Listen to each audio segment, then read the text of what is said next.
At-taqwa ya. Darut Taqwa. Nah, setelah kita libur karena kita menjalankan ibadah puasa di bulan Ramadan, mudah-mudahan Allah Subhanahu wa taala menerima seluruh amal ibadah kita, khususnya di bulan suci Ramadan yang telah lalu dan di bulan-bulan lainnya. Amin Allahumma amin. Qala Syekhul Musannif rahimahullahu taala wa nafa'ana bih wa bi 'ulumihi wa asrarihi fid dharain. Amin. Radhiyallahu ankum. Wa salatul jamaah wa salatul janazah fardu kifayatin. Dan salat berjamaah itu begitu pula salat jenazah hukumnya adalah fardu kifayah. Apa sih fardu kifayah itu? Fardu kifayah adalah huwallazi idza qama bihil ba'du saqatal haraju 'anil baqin. Fardu kifayah adalah kewajiban yang apabila dilakukan oleh sebahagian orang saja maka gugur kewajiban tersebut daripada yang lainnya. Beda halnya dengan fardul ain. Kalau fardul ain itu adalah kewajiban yang bersifat individual sehingga setiap orang wajib melaksanakannya, seperti halnya salat 5 waktu, subuh, zuhur, asar, maghrib dan isya. Itu kewajiban perorangan, bukan fardu kifayah. Sehingga kewajiban yang sifatnya individual wajib dilakukan oleh setiap orang disebut dengan fardul kifayah. Kalau fardul ain, fardul ain. Kalau fardul kifayah itu hanya dilakukan oleh sebahagian saja, maka gugur kewajiban daripada yang lain. Nah, salat jamaah itu adalah fardu kifayah. Apabila di dalam sebuah kampung, perumahan atau komplek ada orang yang melaksanakan salat berjamaah di tempat terbuka seperti musalla atau masjid, maka gugur tuntutan wajib itu daripada yang lainnya. Tapi jikalau seandainya di tempat tersebut, di perkampungan, komplek atau perumahan itu tidak ada yang melaksanakan sholat berjamaah secara terbuka, sekiranya syiar itu nampak kelihatan, maka satu komplek, satu kampung semuanya berdosa. Karena salat berjamaah adalah fardu kifayah. Beruntung kita punya musalla Darut Taqwa di Perumnas ini, sehingga keberadaan kaum dan orang-orang yang berjamaah di musalla ini dapat menggugurkan kewajiban daripada yang lainnya. Berkat mereka, yang lainnya pun tidak berdosa. Dapat kita bayangkan, andai kata tidak ada yang salat berjamaah di musalla ini, tetapi masing-masing salat di rumahnya, walaupun mereka semua masing-masing sholat berjamaah di rumah, tetap tidak menggugurkan kewajiban itu. Sehingga semua mendapat dosa. Kenapa demikian? Katanya fardu kifayah berjamaah itu. Jadi cukup kami dengan anak istri di rumah sholat berjamaah mewakili semuanya. Nggak bisa. Karena syarat untuk menggugurkan kewajiban sholat fardu berjamaah itu harus di tempat yang sekiranya kelihatan syiarnya. Kalau setiap warga sholat di rumah masing-masing, kendati pun berjamaah, mana ada yang tahu? Tidak akan nampak dan kelihatan syiarnya. Tetapi jika itu dilaksanakan di musalla sebagai tempat terbuka ataupun di masjid, baru nampak dan kelihatan syiar. Nah, ini yang dapat menggugurkan fardu kifayah dalam sholat berjamaah. Arti nampak syiar dan kelihatan jelas, sekiranya setiap orang yang ikut serta bergabung di sana, dia tidak akan sungkan, dia tidak akan segan-segan. Kalau ada sekelompok jamaah sholat fardu di musalla ini, kira-kira ada orang lalu lalang lewat mau ikut serta sholat berjamaah, sungkan nggak dia? Nggak kan? Tidak akan malu-malu dan tidak akan sungkan. Dia langsung ambil wudu dan ikut sholat di sini. Coba kalau seandainya kita semuanya sholat berjamaah di rumah masing-masing, ada pendatang, orang sedang lewat, ngelihat kita sholat berjamaah di rumah, masa dia nyelonong masuk rumah kita tanpa izin? Nggak mungkin kan? Nah, itu arti nampak syiar atau tidak nampaknya syiar. Jadi untuk menggugurkan kewajiban sholat fardu berjamaah itu harus di tempat yang sekiranya syiar itu nampak kelihatan. Sehingga setiap orang yang ingin ikut serta sholat bersama kita fardu berjamaah, dia tidak sungkan, dia tidak malu-malu. Paham? Begitu juga dengan dengan sholat jenazah. Ini juga fardu kifayah. Apabila sebahagian di antara warga yang ada di daerah itu melayat seorang jenazah, walaupun hanya 1 atau 2, 3 orang, maka gugur kewajiban daripada yang lainnya. Tetapi jikalau seandainya jenazah itu dibiarkan, ditelantarkan, tidak ada yang mengurus dan menanganinya, maka satu kampung berdosa. Hati-hati. Itulah fardu kifayah. Dan fadilat sholat berjamaah sudah sering kita bahas. Di antaranya adalah Rasulullah sallallahu alaihi wasallam bersabda, "Salatul jama'ati tafdulu salatal fadhi bi 27 darajah." Salat berjamaah itu dapat mengungguli, melebihi salat sendirian sampai 27 derajat. Ada orang di samping kita, dia salat sendirian, baca ayatnya panjang, Yasin rakaat pertama, ya, Tabarak rakaat kedua, tapi sendirian. Habis itu dia salam. Kita di sini salat berjamaah. Imamnya pertama baca Inna A'thaina, rakaat kedua baca Qulhu, salam. Lebih afdal kita yang salat berjamaah, walaupun surahnya pendek, daripada dia yang salat sendirian di rumah tapi tidak berjamaah, kendati pun surahnya panjang. Ini jangan lewatkan untuk salat berjamaah. Sampai 27 derajat perbandingannya. Apalagi ditambah dengan bersiwak. Wah, tambah lengkap, tambah sempurna. Rak'atani bisiwak khairun min 70 rak'atan bighairi siwak.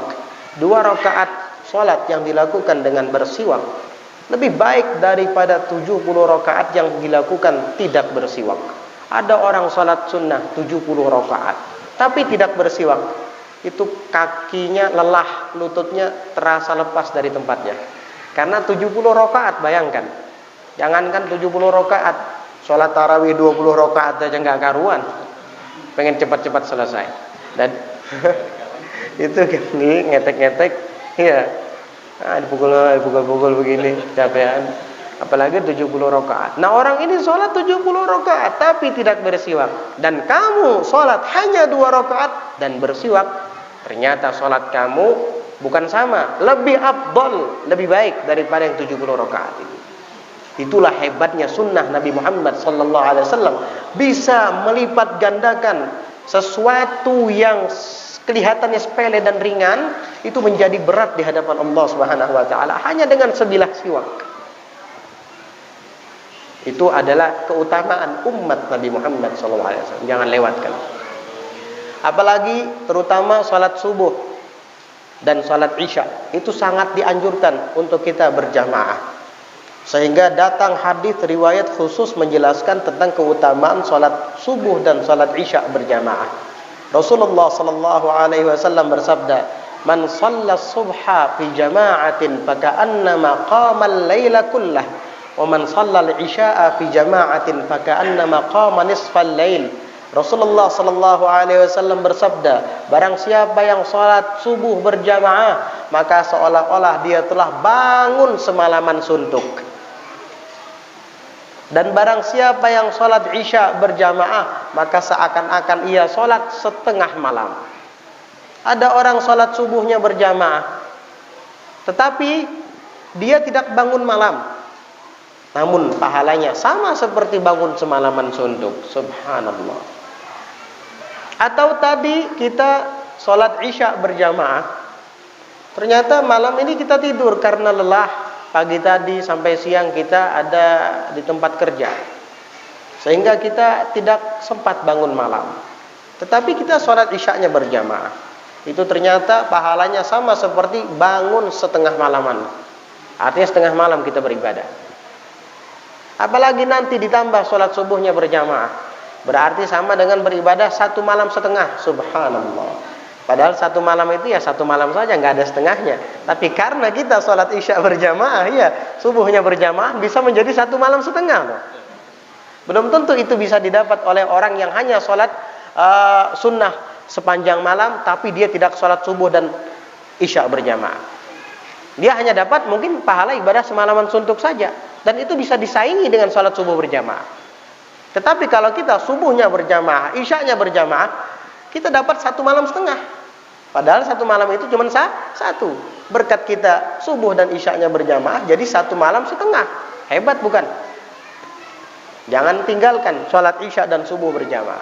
Apalagi isyanya berjamaah, subuhnya berjamaah, dan tengah malam dia bangun tahajud, witir. Wah, sudah tidak bisa dibayangkan bagaimana banyaknya pahala yang diperoleh. Iya. Salat jenazah juga banyak fadilat dan keutamaannya. Salat jenazah di dalam sebuah riwayat disebutkan, man hadaral jinazata kutibat lahu falahu kiflun, wa man hadaral jinazah wa shalla 'alaiha kutibat lahu kiflan. Qalu wa mal kiflu ya Rasulullah? Qala mithlu jabali Uhud. Disebutkan dalam sebuah riwayat, barang siapa yang hadir melayat jenazah, kita mendatangi jenazah, hadir, tetangga kita meninggal dunia, itu kita mendapat pahala 1 kiflun. Dan barang siapa yang hadir dan kemudian ikut serta menyembahyangkan jenazah itu, maka dia mendapat 2 kiflun. Apa kiflun itu ya Rasulullah? Beliau mengatakan kiflun itu seperti gunung Uhud pahalanya. Jadi ketika hadir jenazah itu pahalanya seperti gunung Uhud yang kita dapat. Ditambah lagi kita sholat, ditambah lagi kita menghantarkannya ke kuburan. Luar biasa besar itu pahalanya. 1 gunung Uhud itu besar sekali. Yang pernah haji dan pernah umrah lihat bagaimana besarnya gunung Uhud. Gunung Uhud besar. Bukan gunung yang didaki oleh jamaah umrah itu, bukan. Yang ada di area Uhud, bukan. Itu namanya Jabal Rumat. Jabal Rumat itu gunung tempat para pemanah yang dulu ditugaskan oleh Rasulullah sallallahu alaihi wasallam untuk bersembunyi di atas bukit itu.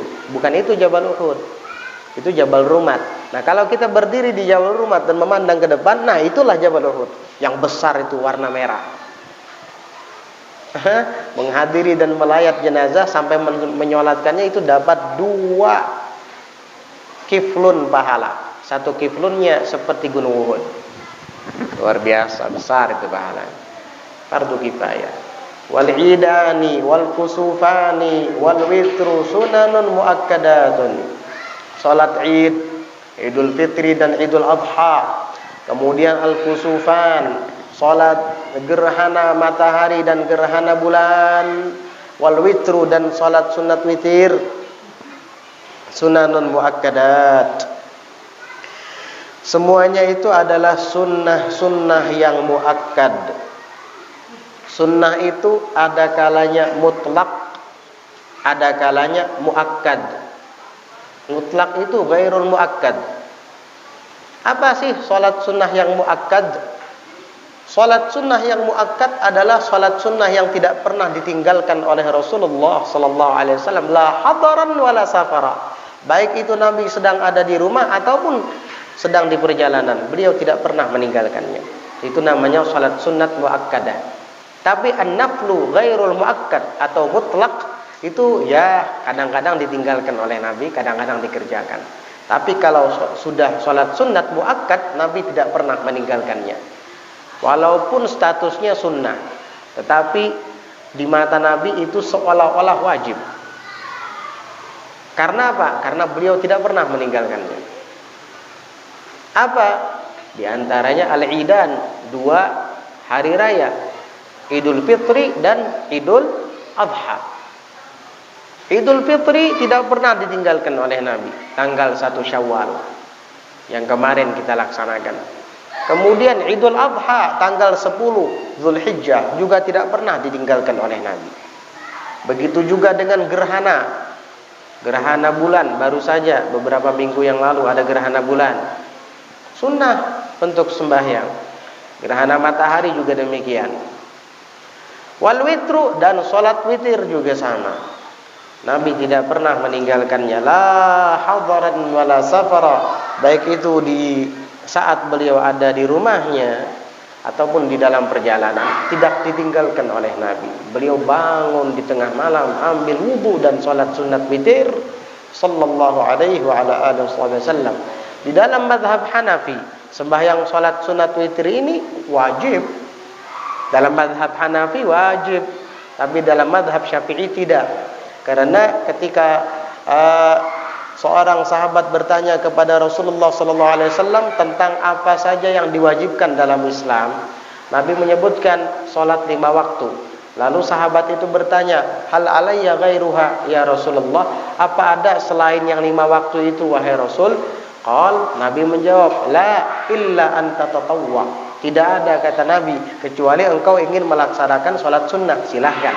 Nah, dari hadis inilah mazhab kita Syafi'i berkesimpulan dan berpendapat bahwa sholat yang wajib dalam sehari semalam hanya 5 waktu. Nabi tidak menyebutkan 6 waktu. Andai kata Nabi menyebutkan 6 waktu, mungkin witir termasuk daripada yang fardu. Tetapi Abu Hanifah tidak. Beliau berpendapat dalam mazhabnya sholat witir itu wajib. Kenapa? Karena ada hadis yang berbunyi, autiru ya ahlal Quran, sholat witirlah kalian wahai ahli Quran. Autiru itu fi'il amr, kata Imam Abu Hanifah. Fi'il amr ini fungsinya adalah wajib. Imam Syafi'i bagaimana menyikapi hadis tersebut? Imam Syafi'i menyikapinya itu fi'il amr betul, tapi bukan untuk yang wajib, melainkan amr perintah untuk yang sunnah. Apa dalilnya? Karena ada yang mengalihkannya daripada yang wajib, yaitu riwayat orang yang bertanya kepada Nabi tadi, bahwa ketika dia bertanya hal alayya ghairuha, apakah ada yang wajib atas saya selain 5 waktu? Nabi menjawab, la, tidak. Berarti witir termasuk, tidak wajib. Nah, jadi perintah itu bukan untuk yang wajib, kata Imam Syafi'i, tetapi untuk yang sunnah. Kalau Abu Hanifah keras, itu adalah yang wajib. Di samping itu beliau juga berdalil di dalam sebuah hadis Rasulullah SAW bersabda, man lam yutir falaisa minna, barang siapa yang tidak sholat witir itu bukan bahagian daripada golongan kami. Nah, kata Abu Hanifah, dengar itu baik-baik, ini berarti adalah kewajiban, kata beliau. Untung madhab kita seberataan Syafi'i. Coba kalau Abu Hanifah, berdosa berataan nih. Kecuali yang sholat witir. Yang enggak sholat witir dosa. Untung kita madhab Hanafi. Jadi begitu. Apa? Madhab Syafi'i, maaf. Madhab Syafi'i. Coba kalau Hanafi, dosa. Kemudian wakadha rawatibus shalah, salat sunat rawatib. Salat sunat rawatib itu adalah salat sunat yang dilakukan mengikut yang fardu, qobliyah dan ba'diyah. Salat sunat rawatib terbagi dua, ada yang muakkad, ada yang ghairul muakkad. Yang muakkad itu ada 10, yang tidak muakkad ada 12. Yang muakkad 2 rakaat sebelum fajar. Di dalam hadis Rasulullah SAW bersabda, rakaatal fajri khairun minad dunya wa ma fiha. 2 rakaat salat sunat fajar lebih baik daripada dunia dan seisinya. Apa saja yang menurut kamu baik di dunia dan seisinya ini? Istana yang megah, mobil yang mewah, tanah yang beribu-ribu hektar misalnya, atau permata yang sekian puluh kerat, Apa kira-kira menurut kamu yang paling baik dan mulia, mahal di dunia ini? Maka semuanya itu dibandingkan dengan 2 rakaat sebelum salat subuh, itu jauh lebih afdal 2 rakaat sebelum salat subuh. Jangan tinggalkan. Maksudnya apa? Maksudnya nanti kamu akan mendapatkan kebahagiaan di surga melebihi daripada ahlud dunia mendapatkan harta benda dan kekayaan yang ia suka di dunia ini. Begitu. Siapa yang tidak suka dan senang ketika mendapat mobil mewah atau berhasil membangun rumah megah seperti istana? Bangga, senang, dilihat terus setiap hari. Iya. Orang yang melaksanakan 2 rakaat sunnah sebelum fajar itu jauh lebih menyenangkan kelak di akhirat dibandingkan ahlud dunia ketika bangga dan senang melihat dunianya. Jangan tinggalkan itu. Iya, jangan tinggalkan. Itu 2 rakaat muakkad. Kemudian 2 rakaat sebelum zuhur itu muakkad juga. 4 sudah. 2 rakaat setelah zuhur juga muakkad. 6. Dan 2 rakaat setelah maghrib juga muakkad. Berapa? 8. Kemudian 2 rakaat setelah isya juga muakkad. Berarti berapa? 10. Yang muakkad itu 10. Yang ghairul muakkad ada 12. Apa itu? Yang tidak muakkad itu adalah 2 rakaat sebelum zuhur. Loh, tadi sudah disebutkan. Ya 4 berarti jadinya. Iya, sebelum zuhur itu 4 rakaat berarti 2 rakaatnya muakkad dan 2 rakaatnya lagi tidak muakkad. 2 rakaat sebelum zuhur setelah 2 rakaat yang muakkad. Dan 2 rakaat setelah zuhur setelah yang muakkad tadi. Berapa sudah? 4. Dan 4 rakaat sebelum asar itu tidak muakkad itu. Walaupun fadilatnya besar. Artinya Nabi pernah meninggalkan dan Nabi juga sering mengerjakan. 4. Berarti berapa? 8 rakaat. Dan 2 rakaat sebelum maghrib. Makanya kadang ada yang mengerjakan, ada yang tidak. Dan Nabi memang begitu. Karena itu tidak muakkad. Apalagi maghrib ini waktunya sangat pendek dan singkat. Berapa sudah? 10. Dan 2 rakaat sebelum isya. Berapa? 12. Berarti 2 rakaat sebelum isya itu tidak muakkadah. Artinya sewaktu-waktu Nabi mengerjakannya dan Nabi juga pernah meninggalkannya. Beda dengan ba'diyahnya tadi. Nabi tidak pernah meninggalkannya. La hadaran wala safara. Baik dalam di saat beliau di rumah ataupun di dalam beliau sedang bepergian. Paham? Jadi berapa total rawatib itu? Yang muakkad dengan yang tidak muakkad? 22 semuanya. 22. Fadilatnya besar. Kalau tadi 2 rakaat sebelum fajar lebih baik daripada dunia dan seisinya. Ini yang sunnahnya ya. Bagaimana sholat subuhnya? Sunnahnya seperti itu. Dan kita tahu bahwa ibadah yang fardu jauh dilipat gandakan dibandingkan dengan ibadah yang sunnah. Kemudian 4 rakaat sebelum zuhur dan 4 rakaat setelah zuhur berarti kita menggabungkan yang muakkad dan tidak muakkad. Itu ada fadilatnya. Ya, Imam Ahmad meriwayatkan, kata Imam Ahmad di dalam sebuah hadis Rasulullah sallallahu alaihi wasallam bersabda, "Man yuhafiz ala 4 raka'atin qabla adh-dhuhri wa 4 ba'daha, harramallahu jasadahu 'alan nar." Subhanallah. Barang siapa yang menekuni untuk salat sunat qabliyah zuhur 4 rakaat dan salat ba'diyah zuhur 4 rakaat, maka Allah haramkan jasadnya atas api neraka. Hadits riwayat Ahmad. Ada di Musnad Imam Ahmad. Sayang kalau tidak diamalkan. Karena kita ini tidak jelas nasibnya kelak di akhirat, surga atau neraka. Tapi kalau Nabi sudah menyebutkan seperti itu, besar harapan kita kelak untuk selamat di akhirat. Asal yuhafidh.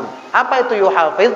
Menekuni, memelihara, terus-terusan dilakukan secara istiqamah.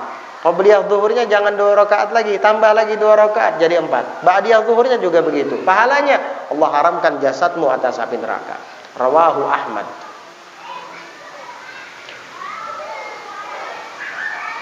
Di dalam riwayat lain juga disebutkan arba'un qabla adh-dhuhri ka arba'in ba'dal isya wa arba'un ba'dal isya ka adlihinna min lailatul qadr.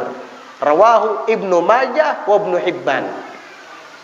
Rasulullah sallallahu alaihi wasallam bersabda, 4 rakaat sebelum zuhur, ini qabliyah zuhur, itu sama keutamaannya seperti 4 rakaat setelah isya.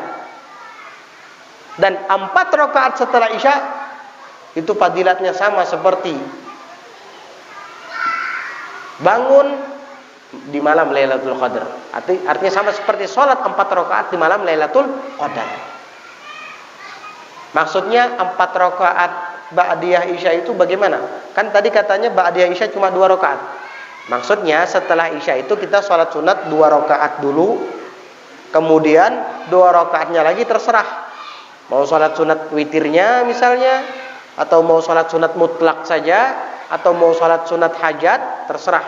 Yang penting 4 rakaat setelah isya. Kalau rawatibnya hanya 2, tidak lebih. Dan itu yang muakkad. Tidak ada ba'diyah isya yang ghairul muakkad. Ba'diyah isya hanya ada yang muakkad, dan itu 2 rakaat saja. Tapi saya ingin mendapatkan fadilat seperti sembahyang 4 rakaat di malam Lailatul Qadar. Ya sudah, kamu laksanakan setelah sholat ba'diyah isya yang 2 rakaat itu sholat lain yang juga 2 rakaat. Terserah, mau sunat mutlak, mau sholat sunat hajat, atau sholat witir. Sholat witir ditambah lagi nanti 1 rakaat supaya ganjil. Iya, itu sudah mendapatkan fadilat seperti beribadah di malam Lailatul Qadar. Ternyata setiap malam kita bisa mendapatkan pahala Lailatul Qadar. Jangan nunggu bulan Ramadan. Dari mana kita tahu? Dari Nabi Muhammad SAW. Berkat apa kita bisa tahu itu? Berkat menuntut ilmu. Andai kata kita tidak menuntut ilmu, nggak tahu. Kenapa nunggu Lailatul Qadar setahun? Setiap malam kamu bisa mendapatkannya. Asal setelah sholat isya, sholat sunat ba'diyah dulu 2 rakaat. Setelah salam, berdiri lagi sholat sunat 2 rakaat, mutlak atau witir. Begitu. Jadi sholat sunat rawatib fadilatnya besar. 4 rakaat sebelum asar itu juga ada keutamaan tersendiri. Ya walaupun tadi 4 rakaat itu tidak muakkad, artinya Nabi kadang-kadang mengerjakan juga di lain waktu dan kesempatan beliau meninggalkannya. 4 rakaat sebelum asar, di dalam sebuah hadis Rasulullah sallallahu alaihi wasallam bersabda, "Man shalla qabla al-'asri arba'an, rahimallahu imra'an shalla qabla al-'asri arba'an." Rahimallahu imra'an shalla qabla al-'asri arba'an. Nabi mengatakan di dalam sabdanya dalam bentuk doa, mudah-mudahan Allah rahmati orang yang sholat sebelum asar sebanyak 4 rakaat, kata Nabi. Imam Ghazali ketika mengomentari hadis ini di dalam kitab Bidayatul Hidayah, kata beliau, wahai kalian, ayo berusahalah untuk bisa meraih doa Rasulullah sallallahu alaihi wasallam itu. Karena apabila Nabi berdoa pasti diijabah oleh Allah. Artinya, jika kamu sholat sunat 4 rakaat sebelum asar, walaupun itu bukan muakkadah, kita tidak usah memikirkan pahala ini dan itu, cukup doa yang keluar langsung dari lisan Nabi Muhammad SAW akan kita dapat, akan kita peroleh. Apa itu? Rahmat dari Allah. Rahimallahu imra'an shalla qabla al-'asri arba'an. Mudah-mudahan Allah rahmati, kata Nabi, seseorang yang sholat 4 rakaat sebelum asar. Ayo, jangan lewatkan untuk bisa memperoleh doa Nabi itu. Dan kita yakin doa Nabi pasti dikabulkan oleh Allah. Jangankan Nabi, wali saja kalau berdoa kabul doanya. Katanya doanya Al-Habib Saleh Tanggul Al-Hamid itu lebih cepat daripada kilat, katanya begitu kan dalam manaqibnya. Apalagi doa datuknya Nabi Muhammad sallallahu alaihi wasallam. Jangan lewatkan agar hidup kita dipenuhi dengan rahmat Allah. Setiap hari sebelum sholat asar sembahyang 4 rakaat. Mudah-mudahan kita semua dapat mengamalkan insyaallah. Amin. Wadduha dan sholat sunat duha itu juga termasuk sunnah yang muakkadah. Wat tarawih dan salat sunat tarawih itu juga adalah salat sunat muakkadah. Semuanya itu sunanun. Sunnah-sunnah laha fadlun, yang memiliki keutamaan, wa thawabun azim, dan pahala yang besar. Wallahu a'lam bissawab. Wa amma shaumu wa huwa tsalitsu min arkanil Islam. Insyaallah kita lanjutkan di pertemuan berikutnya pembahasan tentang berpuasa. Walaupun puasanya sudah lewat. Bulan Ramadannya sudah lewat, telat kita kemarin. Tidak apa-apa, tidak ada salahnya kita bahas, ya. Karena insya Allah kita akan menjalani puasa lagi di bulan Ramadan yang akan datang. Mudah-mudahan dipanjangkan umur, disehatkan jasmani dan rohani, untuk bisa dapat berbuat taat dan beribadah kepada Allah. Amin, Allahumma amin. Ada pertanyaan? Ya ada. Tidak ada pertanyaan ya? Mungkin masih pemanasan ini, pembukaan ya. Mudah-mudahan dapat dimengerti dan bermanfaat, khususnya bagi ulun pribadi dan untuk kita semuanya. Amin, Allahumma amin. Ala hadhihi niyyah wa ala kulli niyyatin salihatin jami'atin syamilah bi khairatid dunya wal akhirah wa ila hadratin nabi Muhammadin sallallahu alaihi wa alihi wasallam. Al-Fatihah.